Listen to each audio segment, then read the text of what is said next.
Hi, my name is Daniel. Big fan, Chris, and all the writers. I really like the short stories. Coming home from work and having a Lord to read's pretty cool. Great. My question's about Bane Bloodhoof and the Fearbreaker. I read The Shattering and I read the short story, and he kind of seems like he's leaning Sunwalker path. Or is there something bigger to that or different to that, or is he becoming a Sunwalker? This came up again the other day. I'll tell you my opinion. It can go a number of ways. I mean, his story's just really just beginning, technically. The Sunwalker thing,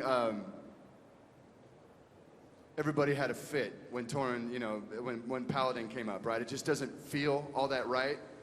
These are, historically nomadic people. They're down with the Earth Mother. They're, people, that are bound to nature. The Paladin light thing doesn't really fit all that well.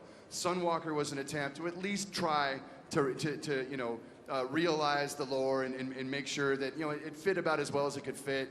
And I think the Quest teams did a really good job on banging out that idea.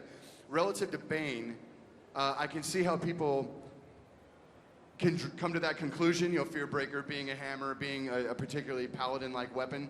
I can tell you my opinion is I don't feel that would be appropriate for a Tauren leader. It just doesn't fit with their kit. And I actually particularly like the idea that Bane and Cairn were actually not supernatural people. They're just Tauren, right?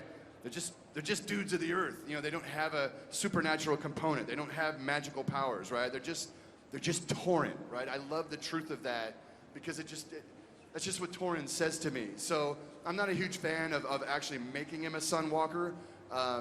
But you never know. We've sold weirder ideas in this world. If you've all been paying attention, I've bought off on all sorts of weird things I didn't think would work. So you never know. But I don't love that idea.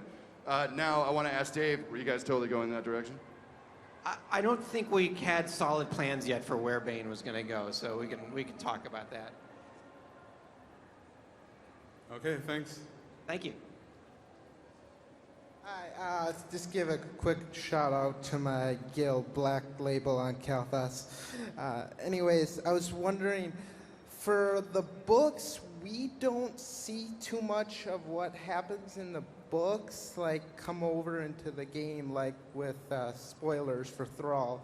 Crossus dying, is that going to have an effect on WoW? Are we going to see Alexstrasza still grieving, or going to get a new maid or something like that?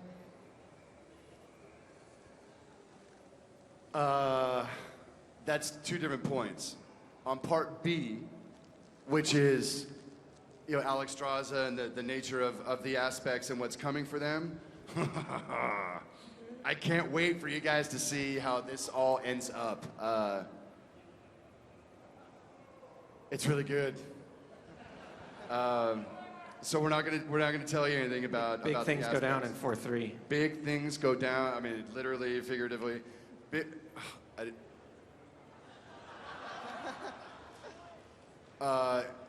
events transpire in 4.3. You guys are gonna love it. It's let's say the completion of a very grand cycle that's been moving for a very long time. Relative to the first part, you're talking about things, this has been coming up a lot lately. For many years, we put out books because I was petrified of trying to develop fiction in real time with WoW. The quest design process is complicated enough, right? It's really hard to develop quests, right? Dave, how many people are on your team? You got 7? 7, 8 people at the moment. You know what I mean? Trying to develop that much story and just keep moving and keep the game development moving fast. It's an incredibly complex process and time-consuming process. So as we were chasing stories over the years, we tended to, we'll novelize this, or we'll tell a story that's in the past. We took more of a conservative route. The last number of years since, I think, a little bit of Arthas, but really with the Shattering, which just blew it out, we want to start making everything as concurrent with the current timeline as possible. Not timeline, but the current ideas that you guys are actually engaging with through the game right now. So Thrall Twilight of the Aspects is roughly contiguous with elements of the last couple patches. What the hell are we talking about? Well, I could jump in. Oh, I had a good point. I got the hand. I got the hand. Was that? It was the hand. Didn't. So a lot of people, so the fact that you guys are here, I'm gonna go out on a limb and assume you kind of dig some of this content, you dig reading these books. But like for the millions of WoW players out there, not everybody wants to go read a book. It's a digital age. Buy a Kindle, damn it, quit complaining. So a lot of people don't necessarily want to run out and read books and comics and all that stuff. They want their content in the game. When we have these big tectonic movements, you know, within the ancillary fiction, a lot of players can start to feel a little cheated. Like, whoa, you just killed Karen. I didn't see that. I don't get to take part in that at all. I certainly don't want to read a stupid book about it. So you can tell, like a massive part of our player base can feel cheated from time to time. I love us putting out books, and we are going to continue to do so. We're going to continue to make them as good as we can make them. But it does bring up a good point. Is I think the onus is on us to try and really bring some of these events and really have them more evidenced in the game. That kind of thing needs to be balanced out against the quest lines and the content that Dave and his team are already pushing. You know, you can only get so much done at any given time. So it's something we're trying to balance a little better as we move forward, and so that no one feels ripped off, right? No one feels like, well, I never saw this content. What in the world, right? It's just something we're trying to balance as we go. Certainly one of my principal goals with being on the content team for WoW is to make sure that these key events that happen in the lore are somehow represented in the game. So if you read the book, you'll get all kinds of perspectives about the characters and about the event that happened, but there will be a component of it in the game that you can interact with so that you can catch up, so you can see what happened. Like, oh, big event, I was there, I got to experience that. It's not easy to do. We're gonna keep trying to experiment. I think we can do a much better job of it, and I absolutely agree with you. So we're working on that. It's one of my principal goals, and I work really closely with all the guys on CDev to try and make that happen. All right, thanks. Yeah, you guys do a great job. Thank you. Hey, how's it going? You guys are awesome, brilliant geniuses. Chris, I love you. You're my hero. So don't get mad at this question. I played Alliance for 7 years. And the booze, there they are. So that kind of proves what I'm going to say. You've done a wonderful job with the Horde and fleshing out their story. And Thrall is this amazing, honorable, cool guy, gets married, all that stuff. It happens. And it's really great. And then when it comes to like Varian, he's a really one-dimensional, I'd say almost boring thing. Oh, so, how dare you. I'm sorry. It's really a popular issue online and on blogs and stuff. Does Alliance ever get to kick ass at any point in WoW? Because, see, or is it one of those wait and see things? Because Horde's amazing. Here's the deal.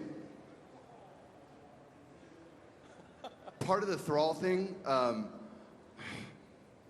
I've been pushing that. I particularly love that character. I don't look at it as a Horde issue. I look at it as a Thrall issue, right? Ultimately, that doesn't matter, but just so you know, I'm just really invested in that. Right, I'm biased. Invested in that character. Here's what we're going to do. I don't know exactly where it's going to drop. We're trying to get this idea executed against 5.0. I think Varian has potential to be an unbelievably badass character.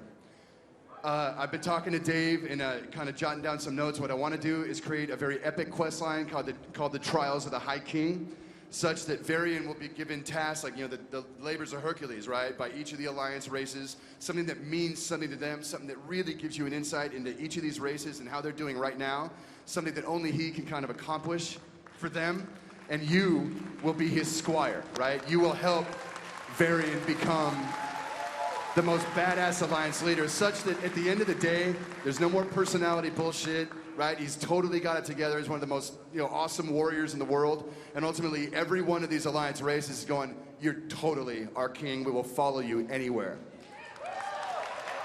Thank you so much. And the thing I'd say on top of that, kind of like we were talking with the opening ceremony the other day, you know, the conflict that's coming between the Alliance and the Horde, the Alliance is going to need a king that has his shit together.